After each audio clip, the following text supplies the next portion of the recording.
Dans les semaines qui suivirent le 11 septembre 2001, les médias n'avaient rien d'autre à offrir que des articles sur les attaques terroristes et leurs répercussions. Un certain nombre d'autres articles qui auraient attiré l'attention en d'autres circonstances passèrent inaperçus, ceux traitant du paranormal et surtout de l'eschatologie étaient particulièrement mal vus, même au format tabloïd, et ce malgré les dizaines de témoins oculaires prêts à corroborer les faits. Le matin du 22 septembre était au début du week-end ensoleillé, typique des premiers jours d'automne.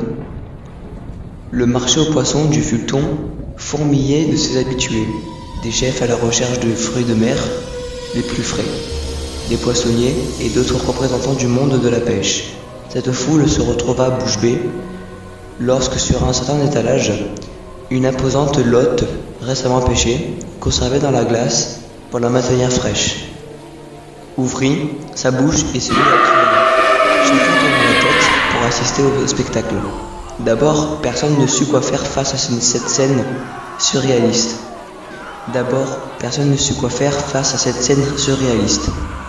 Les gens étaient simplement plantés là, ébahis, tels des cerfs surpris par des phares de voiture, incapables de bouger. La paralysie générale se changea en horreur absolue lorsque le monstre sur la glace « Pilier !» cessa ses cris et commença à hurler dans une voix gutturale et inhumaine, mais dans un anglais parfaitement compréhensible. La chose parlait de la fin du monde. Tout le monde paniqua, la plupart s'enfuirent. Certains des poissonniers qui ne se lassaient pas impressionnés aussi facilement essayèrent de la tuer, la poignardant à plusieurs reprises de leurs couteaux. La chose fut finalement réduite en silence lorsqu'un conducteur de chariot élévateur lui écrasa la cervelle avec un extincteur. L'histoire parvint jusqu'à plus importants journaux, mais elle restait dans les pages de divertissement. Elle fut rapidement oubliée.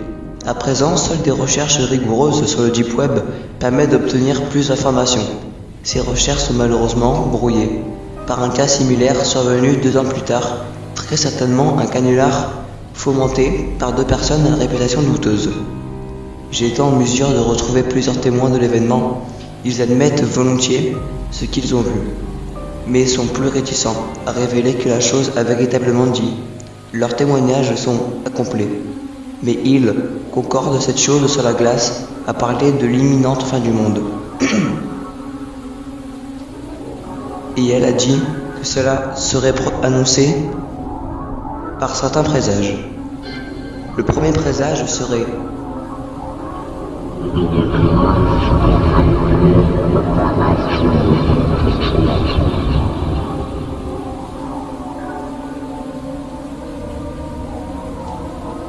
le second présage serait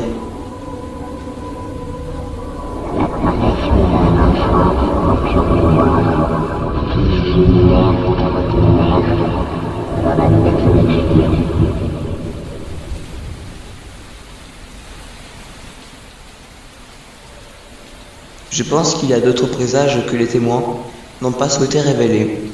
Pourtant, j'ai peur de chercher ceux qu'ils pourraient être, car les 2 premiers se sont déjà produits.